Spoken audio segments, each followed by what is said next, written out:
Bismillahirrahmanirrahim. Assalamualaikum warahmatullahi wabarakatuh. Pada video kali ini ada penjelasan tentang materi ya, persiapan untuk pas semester genap.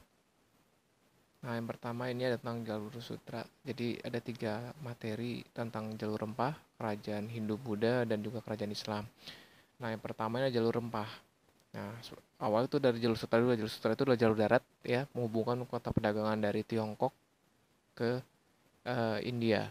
Nah, sedangkan jalur rempah ini jalur sutra yang melewati maritim atau lautan dan itu menyerupakan jalur perdagangan dan wadah pertukaran segala peradaban budaya dan agama. Itu menurut Dr. Alan Chong dari Universitas Teknologi Nanyang Singapura. Jadi beda ya antara Silk Road sama Spice Road ya.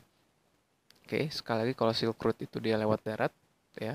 Itu udah dari Chang'an Cina ke Bizantium, dia lewat India ini juga. Oke. Nah, yang kedua, ini tentang rempah-rempah. Nah, itu rempah-rempah salah satu komoditas kita. Di antara ada cengkeh, bunga pala yang hanya dihasilkan di Nusantara, khususnya di Kepulauan Maluku. Jadi ada beberapa rempah-rempah khas yang cuma di Nusantara doang. Salah satunya pala dari Maluku, kayu cendana dari daerah Timor. Nah, kemudian juga kita memperdagangkan beras, sayuran, buah-buahan itu dari Jawa. Jawa biasanya beras. Nah, kemudian ada lagi tuh lada itu dari Banten dan Lampung. Beberapa itu aja khasnya. Nah, itu juga ada hewan-hewan ternak juga ya. Nah, ini tabel sini yang paling kiri, kan bisa lihat, ini andalan kita biasanya tuh. Ada tekstil juga, ada apa? Yang dapat ditukar ya dengan bahan pangan, kayu cendana, pala, cengkeh dan seterusnya. Kan bisa lihat di tabelnya. Nah, ini manfaat rempah dan manfaat rempah dan bagi kesehatan ya. Nah, pertama karena kita terkenal sebagai negeri yang kaya dengan rempah, jadi nggak heran gitu cita rasa kuliner kita tuh sangat kaya. Di antara cengkeh, lada, merica gitu. Nah, di sini ada beberapa rempah-rempah ya. Biasanya itu umum jadi bumbu masak juga, jadi bahan campuran untuk jamu juga, dan seperti kunyit ya. Kunyit bisa sebagai pewarna alami yang untuk warna kuning. Dia bisa sebagai antibakteri, anti jamur dan antivirus. Kemudian ada jahe. Nah, jahe ini yang suka digunakan untuk minuman ya, minuman untuk menghangatkan tubuh. Biasanya udang jahe dan ini bermanfaat untuk meredakan masuk angin maupun kembung ataupun mual. Nah, seperti itu. Biasanya bahan-bahan jamu kalau jahe. Kemudian setelah kita ngomongin rempah-rempah, ada kaitannya dengan fasilitas pendukung yaitu pelabuhan. Nah, pelabuhan sini sebagai tempat distribusi dan konsolidasi barang kumpul. Para pedagang dan barang-barang kumpul gitu kan. Ini bagian dari jaringan transportasi. Nah, biasanya itu ada transportasi ya. Nah, suatu pelabuhan itu membutuhkan fasilitas pendukung. Di antaranya ada menara syah bandar, galangan kapal, dermaga dermaga pelabuhan, gudang ya, dan mungkin keamanan seperti itu. Ini hal-hal yang mendukung kenapa pelabuhan itu bisa begitu ramai dan jadi sangat penting. Seperti itu. Kita bisa lihat nanti di kerajaan-kerajaan baik Hindu, Buddha maupun Islam itu suatu kerajaan yang seperti Sriwijaya, Demak itu sangat mementingkan pelabuhannya. Seperti itu. Makanya mereka jadi besar, mendapat ekonomi yang pemasukan yang tinggi lah seperti itu. Nah, ketika kita ngomongin rempah-rempah kita nggak lepas dari VOC. Nah, awalnya diawali dari Inggris yang mendirikan perusahaan dagang di India, di Asia bernama East India Company (EIC). Ingat sekali lagi pertama Inggris dulu yang memulai ya, kemudian Belanda menyusul 2 tahun kemudian dengan VOC-nya. Dan Prancis pun juga ikut-ikutan 2 tahun kemudian lagi. Jadi dari Inggris, Belanda, Prancis. Nah, mereka semua bersaing untuk memperebutkan perdagangan di Asia Timur. Portugis, Spanyol juga. Mereka hanya didukung pedagang-pedagang dari kerajaan seperti itu. Tapi kalau Inggris, Belanda, Prancis itu sudah pakai badan badan dagang khusus gitu. Nah, tapi VOC ini sedikit berbeda karena dia punya hak oktroy atau hak istimewa. Nah, hak oktroy ini yang digunakan dia untuk operasional kegiatan di Nusantara gitu. Itu fungsinya itu hampir sama kayak negara, mencetak uang sendiri, merekrut tentara, mengangkat pegawai, pokoknya itu kayak fungsi negara. Nah, VOC itu dipimpin oleh seorang gubernur jenderal. Jadi gubernur jenderal ini bukan gubernur aja, tapi dia selain fungsi administratif, di gubernur jenderal itu bisa mengumumkan perang, gencatan senjata, perjanjian damai atau perjanjian kerjasama dengan penguasa lokal. Bayangin aja gitu, maskapai dagang punya fungsi kayak sebuah negara gitu. Dan VOC itu sepanjang sejarah tuh bisa dikatakan perusahaan multinasional tuh yang paling makmur sepanjang sejarah planet ini gitu bisa dikatakan. Cuman sayangnya hancur karena korupsi. Oke, ini gubernur jenderal ya pemimpinnya. Nah, kemudian kita masuk ke teori Hindu-Buddha. Nah, ada beberapa teori mengatakan masuk ke Hindu-Buddha ini ada dua, simple ada dua. Ada yang masyarakat berperan aktif maupun pasif. Nah, kalau pasif ini yang menyebarkan adalah kelompok-kelompok kasta atau kelompok sosial. Ya, ada teori Brahmana itu pendeta, Waisya itu pedagang, Satria itu prajurit. Nah, kalau yang aktif di sini ada teori Sudra dan arus balik. Nah, umumnya yang paling kuat, bisa dikatakan masuk sering digunakan tuh kenapa arus balik? Arus balik itu adalah ketika orang-orang kita itu tertarik belajar agama Hindu langsung, datang ke India mereka belajar kemudian pulang menyebarkan kembali. Nah, ini di sini arus balik menjelaskan bahwa terdapat peran aktif para pedagang dalam Hinduisasi. Nah, gitu. Jadi di sini kita sendiri pedagang itu belajar sendiri ke India dan disebarkan ke Indonesia. Itu tokoh yang diyakini gitu. Nah, kemudian kita masuk bagian kerajaan Hindu-Buddha di Nusantara. Yang pertama ini gampangnya Sriwijaya. Sriwijaya di Palembang, dekat pantai, sekitar tepi Sungai Musi ya. Nah, masyarakat Sriwijaya itu hidup dengan bertani, namun karena dekat dengan pantai, perdagangan jadi cepat berkembang. Nah, saya bilang tadi, pelabuhan itu menjadi sangat penting. Nah, di sini akhirnya perdagangan pun jadi mata pencarian pokok masyarakat Sriwijaya. Raja terkenal di Sriwijaya itu adalah Balaputra Dewa ya, sekitar di abad 9 yang memerintah. Dia raja tegas yang berhasil menjadikan Sriwijaya sebagai pusat perdagangan dan penyebaran agama Buddha. Dengan cara apa? Yang pertama, dia mempunyai armada angkatan laut yang kuat dan mampu menguasai kawasan perairan Asia Tenggara. Nah, di masa Balaputra Dewa sendiri, itu perdagangan maju. Kerajaan mendapatkan keuntungan besar ya dari pajak perdagangan, dari upeti wilayah sekitar, pokoknya makmur banget gitu. Makanya karena makmur, rajanya cakep, angkatan militernya kuat, udah gitu. Orang ramai, orang segan. Itu bisa dikatakan Sriwijaya itu salah satu kerajaan terbesar pada masa itu di Asia Tenggara malah, bukan di Nusantara aja, di Asia Tenggara. Di kurun abad 7 sampai 13 gitu. Nah, tapi ada beberapa hal yang menyebabkan dia mundur ya. Ini suatu siklus ketika suatu kerajaan tumbuh berkembang hingga sampai puncak kejayaan, maka dia akan runtuh bahkan hancur. Nah, diantaranya disebabkan penyerbuan besar-besaran oleh Raja Rajendra Chola dari Chola Mandala India. Nah, kemudian diserang juga dengan Majapahit. Jadi memang nggak cuma sekali dua kali serangan doang gitu. Cuman ada faktor eksternal dan internalnya. Eksternalnya tadi serangan dari musuh, internalnya terjadi adalah ketika tidak ada pemimpin yang sekuat Balaputra Dewa tadi. Gitu. Jadi sebesar apapun pemerintahan atau negara atau kerajaan, kalau pemimpinnya nggak bener, ya lama-lama hancur. Next. Nah, berikutnya ada Mataram kuno. Kita agak mundur sedikit waktunya. Mataram kuno ini ada dua dinasti, ada keluarga Sanjaya beragama Hindu dan Shailendra Buddha. Oke, bedain ya. Sanjaya itu Hindu, Shailendra itu Buddha. Nah, kemudian ini kedua dinasti silih berganti gitu. Nah, beberapa hal atau beberapa raja yang terkenal itu ada nama Dyah Balitung yang membawa Mataram kuno ke puncak kejayaannya. Nah, Pusindok ini adalah raja terakhir dari Mataram kuno. Jadi Mataram kuno itu awalnya di Jawa Tengah ya. Kemudian dipindahkan ke nanti Jawa Timur karena dua hal, meletusnya Gunung Merapi dan serangan dari Sriwijaya. Gitu. Pusindok itu nanti pendiri dinasti Shana ya, kerajaan Mataram periode Jawa Timur. Jadi awal dari Jawa Tengah pindah ke Jawa Timur. Gitu. Dia punya gelar sendiri tuh, panjang ya, Sri Maharaja Rakai Hino Sri Isana Wikrama Dharma Tunggadewa tuh. Dan tentunya nama gelar raja seperti ini didapatkan dari legitimasi para pendeta. Jadi nggak asal nama sendiri aja. Nah, selanjutnya lanjutannya adalah kerajaan Kediri ya. Nah, jadi setelah Pusindok tadi memerintah, pokoknya Erlangga tuh raja terakhirnya. Nah, terus dibagi dua kerajaannya ke dua anaknya supaya nggak berantem. Ternyata mereka seteru gitu. Akhirnya pun antara Jenggala dan Panjalu gitu. Kemudian Panjalu yang menang dan nanti jadi kerajaan Kediri gitu. Nah, Kediri ini kerajaan besar itu adalah Raja Jayabaya.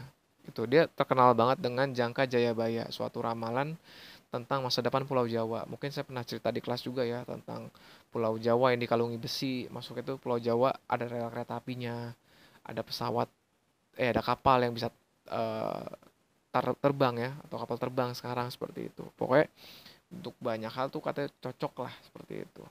Nah, kemudian di Kediri ini berakhir pada masa Raja Kertajaya. Kertajaya ini dikalahkan oleh Ken Arok. Nah, Ken Arok ini yang nanti akan mendirikan kerajaan Singosari gitu. Nanti setelah Singosari tadi, nah ini tadi ya, didirikan oleh Ken Arok tadi. Nah, Kertanegara itu adalah raja yang membawa Singosari ke puncak kejayaannya. Nah, di sini Kertanegara berhasil menguasai banyak wilayah besar dan melakukan ekspedisi Pamalayu dengan tujuan meluaskan wilayah sekaligus membendung serangan tentara Mongol gitu. Karena tentara Mongol waktu itu orang bangsa Mongol ya, itu marah pada Kertanegara karena melukai utusannya dan menolak eh, memberikan upeti kepada Kaisar Mongol pada waktu itu Kubilai Khan. Maka itu diserang. Nah, sayangnya ketika upaya penyerangan ini dan Kertanegara berusaha menahan tersebut, Kertanegara pun dibunuh oleh Jaya Katuang, seorang keturunan Raja Kediri. Nah, nanti endingnya adalah muncul nanti kerajaan Majapahit. Seperti apa kisahnya? Jadi Kertanegara setelah kalah salah Jaya Katuang, mantunya Kertanegara tadi Raden Wijaya itu melarikan diri gitu. Nah, di sini kemudian diampuni oleh Jaya Katuang dan dapatkan sebuah tanah di yang dinamakan nanti Majapahit. Nah, kemudian Raden Wijaya ini menyusun kekuatan gitu, memanfaatkan tentara Mongol yang tadi datang ke Jawa untuk menggulingkan Jaya Katuang. Kemudian dia menjadi berkuasa akhirnya Raden Wijaya. Nah, jadi dengan kerajaan Majapahit tadi itu kerajaan besar juga seperti Sriwijaya tadi ya. Kalau Sriwijaya Buddha, Majapahit itu Hindu. Nah, raja terbesar Majapahit adalah Hayam Wuruk ya dengan mahapatinya Gajah Mada. Nah, Gajah Mada tadi menggunakan Amukti Palapa ya atau Sumpah Palapa ya bahwa dia ingin menyatukan seluruh Nusantara. Seperti itu. Nah, di sini beberapa penyebab runtuhnya ada tidak ada raja yang sekuat Hayam Wuruk ya seperti tadi kayak Balaputra Dewa tadi di Sriwijaya gitu, nggak ada raja yang kuat, akhirnya runtuh dan hancur. Ada perang saudara juga dan meluasnya pengaruh Islam. Kemudian muncul juga kerajaan Demak gitu. Demak itu kan awalnya bawahan dari Majapahit, kemudian melepaskan diri. Nah, next. Nah, selama tradisi Hindu Buddha itu ada beberapa hal ya. Ada pertama akulturasi itu percampuran dua budaya yang berbeda menjadi satu bentuk yang baru. Nah, kita bisa lihat pada bangunan megah atau patung dewa dewi, dewa Buddha ya. Nah, ini contoh tuh candi. Candi itu ada perpaduan budaya lokal dan budaya Indianya. Budaya lokalnya apa? Punden Berundak. Punden Berundak itu adalah tradisi megalitikum kita, batu-batu yang disusun untuk pemujaan roh leluhur. Punden Berundak itu diadopsi jadi bentuk tangga atau trap, seperti di Borobudur tadi kalian perhatikan, ya Punden Berundak. Kalau Indianya ya tadi patung-patungnya ya, stupanya seperti itu. Jadi ada akulturasi. Candi Borobudur kita itu ada bentuk akulturasi. Nah, bedain Borobudur itu untuk beragama Buddha. Bisa lihat dari struktur candinya tuh yang berbentuk tambun atau lebar. Beda sama yang tadi di atas ini, candi Hindu, itu biasanya lebih tinggi gitu. Nah, next. Nah, pengaruhnya apa aja? Di sini banyak. Di antaranya ada bentuk dikenal bentuk kerajaan ya. Ada raja, orang yang memerintah berdasarkan garis keturunan. Bapaknya berkuasa ketika wafat atau mangkat, anaknya menggantikan karena keturunan raja. Seperti itu. Terus juga ada sistem sosial juga ya, masalah kasta tadi.